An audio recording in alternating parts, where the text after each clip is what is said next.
We are less than 3 days away from Black Ops 6 EWC starting this Thursday, so we're going to talk about everything you need to know about the event, because I feel like a lot of the information online is either all over the place or not fully updated on the EWC website, so let's cover everything you need to know about the event. First things first, what teams are going? We'll do this pretty quick, because I'm sure you all know who's going, but these are the groups on screen. You can pause if you want to look into it more. The only big change that you might not know of if you're not on Twitter is the Royal Ravens are not attending the event, because they broke the rules. They made more than a one-man change, but Team Wars also made more than a one-man change and a whole bunch of different things. But for some reason, EWC will not be letting Ravens come to the event because they made more than that change. And 5 Fears Esports took their spot in Group A. But either way, we got 11 CDL teams and 5 Challengers teams, totaling up to 16 total teams at the event. And it is a Swiss group stage bracket. So here is how it works. Every single group is going to be what you see here on screen. It is mini brackets in between every group. They did the same thing last year, so you remember last year, that's how it works. But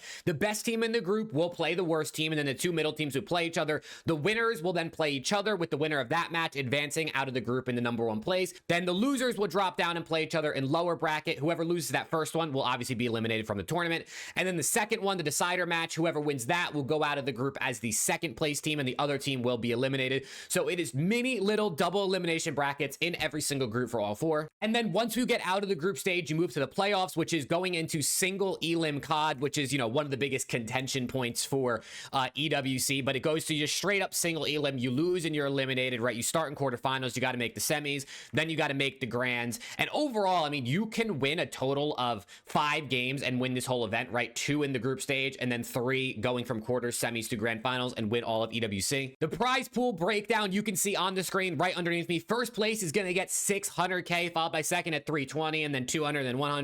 And then even if you come in dead last, you're still walking away with 20K. So pretty large prize pool, about $1.8 million for the entirety of the event. Then we get to the schedule, which on the screen, this looks kind of confusing, but I promise you it's not that confusing.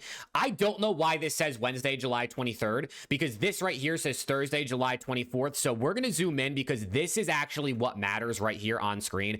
Day 1, Thursday, starts at, this is Central Time because I'm in Texas. So do your time conversions wherever you want, an hour forward if you're in Eastern, 2 hours backwards if you're Pacific. Thursday, July 24th at 7 a.m. Central is match #1. And then we go down and there's an hour-and-a-half slot in between. Here's actually an awesome graphic from Turtle on Twitter, so shout out to him, that has all the day 1 matches with their times with different time zones. So hopefully your time zone is on here, at least something that it's close enough that you know the conversion.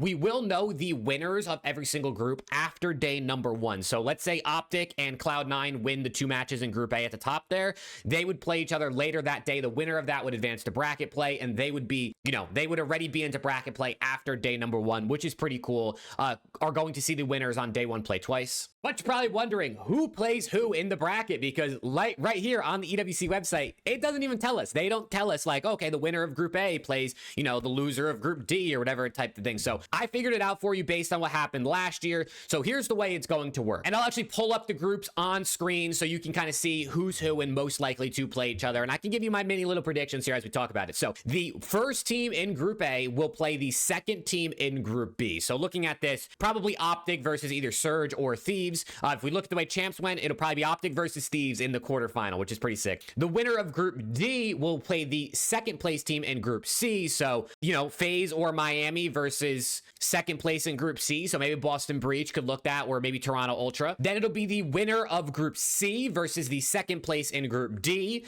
and the winner of Group B versus the second place in Group A. So basically A plays B and C plays D, right? So first place plays second place in the respective groups. That's how it works. Then going into the next round, I'll use the lovely post editing here to make this easier on screen so you can sort of see a mini little example of what could likely happen. The winner of that A1 versus B2 plays the winner of D1 versus C2, and then the winner of C1 versus D2 plays the winner of B1 versus A2 in the bracket. And then obviously the winner of those matches goes into the grand final. Here's a little like prediction that I did in post editing based on like what happened at champs, let's say, as to who is most likely to face off where, and just kind of how the bracket progresses so you can get a general idea. But talking more about the schedule, day 1 starts earlier than days 2, 3, and 4. So as I said earlier, Thursday starts at 7 a.m. Central, but if you come look here at Friday, it starts at 9 a.m.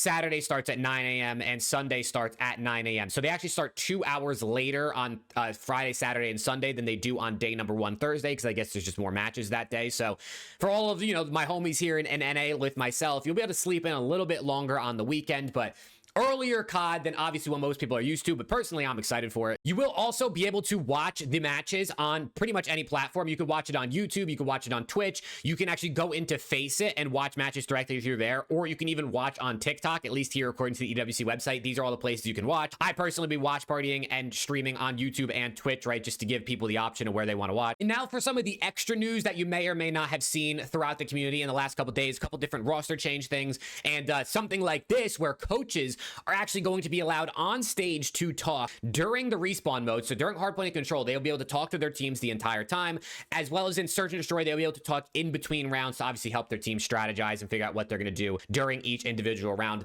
This has come with a lot of backlash, I would say, from the community. If I had to guess, it seems like it's like 90-10, 90% of people don't like this, 10% of people actually think this might be a benefit. Some people, like people who watch Halo, think this is going to be a good thing and something that COD should have done a long time ago.